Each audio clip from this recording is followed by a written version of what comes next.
America और भारत के बीच हुई ट्रेड डील के बाद पूरी दुनिया में हलचल मची हुई है। लेकिन इस डील से ज्यादा चर्चा एक और मुद्दे पर हो रही है। क्या भारत अब रूस से तेल खरीदना बंद कर देगा? क्या ट्रंप ने भारत को मजबूर कर दिया है? क्या अमेरिका चाहता है कि भारत रूस से दूरी बना ले? क्या रूस चुप बैठेगा? जवाब है बिल्कुल नहीं, बल्कि रूस तो अमेरिका पर खुलकर टूट पड़ा है और उसने साफ कर दिया है कि भारत की मामले में कोई दबाव नहीं चलेगा। दरअसल डील के बाद अमेरिकी राष्ट्रपति डोनाल्ड ट्रंप ने दावा किया कि भारत अब रूस से तेल खरीद कम करेगा और अमेरिका और वेनेजुएला से ऊर्जा आयात बढ़ाएगा। यह बयान आते ही अंतर्राष्ट्रीय मीडिया में सुर्खियां बन गई। ऐसा माहौल बना दिया गया जैसे भारत ने रूस से दूरी बना ली हो। लेकिन भारत ने पहले इस दावे की हवा निकाल दी। भारतीय विदेश मंत्रालय ने साफ शब्दों में कह दिया कि भारत किसी के दबाव में नहीं है। भारत का ऊर्जा आयात पूरी तरीके से राष्ट्रीय हित पर आधारित है। जहां से सस्ता और लाभकारी तेल मिलेगा, भारत वहीं से खरीदेगा। न रूस से तेल खरीद बंद करने की बात कही गई, न किसी एक देश पर निर्भर रहने की बात कही गई। विदेश सचिव विक्रम मिस्री ने यह भी स्पष्ट कर दिया कि भारत के ऊर्जा फैसले भारत के हित तय करेंगे। यानी साफ संदेश कि भारत ना तो अमेरिका के दबाव में आएगा, न रूस के खिलाफ कोई राजनीतिक फैसला करेगा। अब कहानी में एंट्री होती है रूस की। रूसी राजदूत डेनिस एलिपोव ने कहा कि पश्चिमी दबाव और शिपमेंट के बदलाव के बावजूद रूस भारत का टॉप तेल सप्लायर बना हुआ है। यानी ट्रंप के दावे को रूस ने सीधे सीधे खारिज कर दिया। लेकिन बात यहीं खत्म नहीं हुई। रूस के विदेश मंत्री सर्गेई लावरोव ने अमेरिका पर सीधा हमला बोल डाला।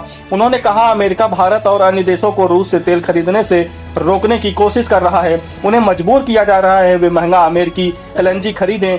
लावरोव का यह बयान सिर्फ बयान नहीं था, ये खुली चेतावनी थी। अब रूस का आरोप है कि अमेरिका अपने आर्थिक दबदबे को बनाए रखना चाहता है। ऊर्जा सप्लाई सिर्फ व्यापार नहीं, ये भू राजनीतिक हथियार है। अगर अमेरिका भारत जैसे बड़े बाजार को अपने तेल और गैस से जोड़ लेता है तो उसे दो फायदे होंगे। पहला, रूस की अर्थव्यवस्था को चोट लगेगी। दूसरा, भारत पर रणनीतिक दबाव बनेगा। लेकिन रूस ने साफ कर दिया कि भारत स्वतंत्र है, भारत किसी से भी तेल खरीद सकता है। लावरोव ने आगे यहाँ तक कह दिया कि अमेरिका खुले समुद्र में टैंकरों के खिलाफ आर्थिक युद्ध छेड़ रहा है। ये इशारा था उन प्रतिबंधों और शिपिंग कंट्रोल्स की तरफ जिनके जरिए रूस के तेल व्यापार को रोकने की कोशिश की जा रही है। लेकिन भारत ने इस पूरे खेल में संतुलन बनाए रखा है। रूस ने साफ कर दिया है कि भारत के साथ उनका रिश्ता फायदे या नुकसान पर आधारित नहीं है। ये दशकों पुरानी रणनीतिक साझेदारी है। रक्षा सहयोग, परमाणु ऊर्जा, अंतरिक्ष, ब्रिक्स, दोनों देश हर मोर्चे पर साथ खड़े हैं। और इसी बीच एक बड़ा घटनाक्रम हुआ। 1 जनवरी 2026 से भारत ने ब्रिक्स की अध्यक्षता संभाल ली और रूस ने ऐलान किया कि वो भारत के एजेंडे का पूरा समर्थन करेगा। सर्गेई लावरोव ने कहा कि भारत का एजेंडा आधुनिक और अत्यंत प्रासंगिक है। इसमें आतंकवाद विरोधी कदम और ऊर्जा सुरक्षा शामिल है। यह बयान सिर्फ औपचारिक नहीं था, यह पाकिस्तान के लिए संकेत था, यह अमेरिका के लिए संकेत था। और रूस ने साफ कर दिया कि वो भारत के साथ कंधे से कंधा मिलाकर आगे बढ़ेगा। जब रूस आतंकवाद विरोधी एजेंडे का समर्थन करता है तो उसका सीधा असर पाकिस्तान पर पड़ता है, क्योंकि अंतर्राष्ट्रीय मंचों पर आतंकवाद का मुद्दा उठते ही उंगलियां पाकिस्तान की तरफ जाती हैं और दुनिया को पता है कि पाकिस्तान ही आतंकवादियों को पालने वाला देश है। रूस का ये रुख भारत के लिए रणनीतिक जीत मानी जा रही है। अब भारत की विदेश नीति का मूल मंत्र है रणनीतिक स्वायत्तता।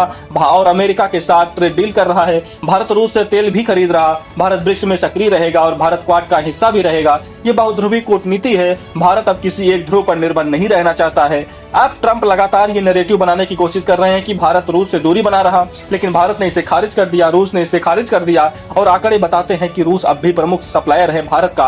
यानी ट्रंप का दावा वैश्विक मीडिया में चर्चा में जरूर आया, लेकिन जमीनी हकीकत बिल्कुल अलग है। खैर, अमेरिका और भारत के बीच ट्रेड डील हुई, लेकिन इसका मतलब ये नहीं कि भारत रूस से दूरी बना लेगा। रूस ने साफ कर दिया कि भारत उसके लिए रणनीतिक साझेदार है। भारत ने स्पष्ट कर दिया कि वो किसी दबाव में निर्णय नहीं लेगा। ये खबर सिर्फ तेल की नहीं है, ये खबर है वैश्विक शक्ति संतुलन की। भारत अब किसी ब्लॉक की राजनीति में फंसने वाला देश नहीं है। भारत अब खुद एक ध्रुव बन रहा है और यही बात शायद कुछ देशों को सबसे ज्यादा परेशान कर रही है। जय हिंद।